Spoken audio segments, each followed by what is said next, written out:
Downs. From Burnley to Buckingham Palace, from war zones to Washington, D.C., I've had tough conversations with some brilliant people that have just transformed my outlook. I always want to bring different voices together, to create a safe space for open debate where differing worldviews can be heard and challenged without breaking the trust of those who tell us their stories. I'm Christian Fraser, on The Context for BBC News.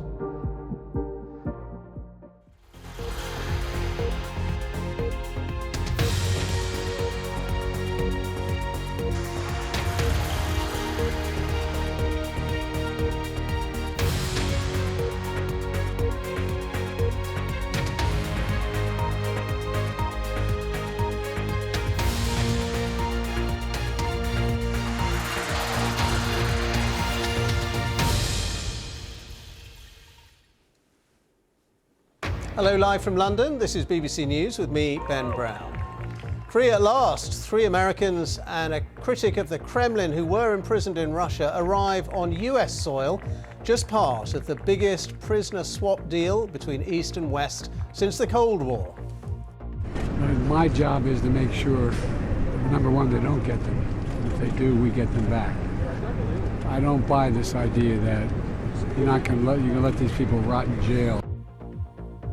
And Russia has admitted that the convicted hitman released in the swap, Vadim Krasikov, was an agent for the FSB intelligence agency. He'd been serving a life sentence for the murder in Berlin of a former Chechen rebel commander.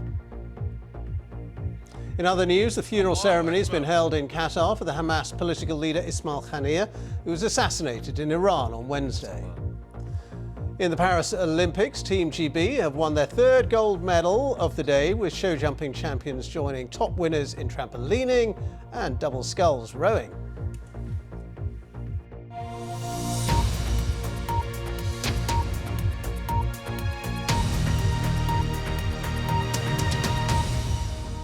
Hello, I'm Ben Brown. Thank you very much for being with us. Well, Russian dissidents released in that prisoner swap, the biggest East-West prisoner swap since the days of the Cold War, are expected to speak publicly in the next few hours. Vladimir Kara-Murza shared this image of himself alongside Ilya Yashin and Andrei Pivorovov, saying that they would hold a news conference in Bonn shortly.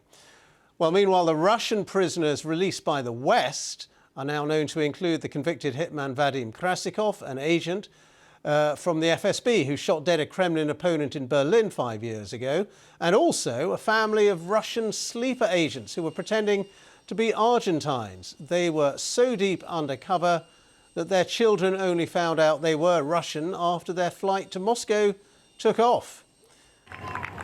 And meanwhile, at an airbase outside Washington, President Joe Biden and Vice President Kamala Harris have greeted the returned Americans. The 2 US journalists, Evan Gershkovich of the Wall Street Journal and Alsu Kurmasheva, and also former US Marine Paul Whelan.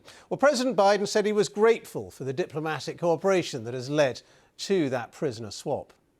And on the tarmac, Evan Gershkovich spoke about the political prisoners who are still in custody in Russian jails. It's one thing I'd like to say.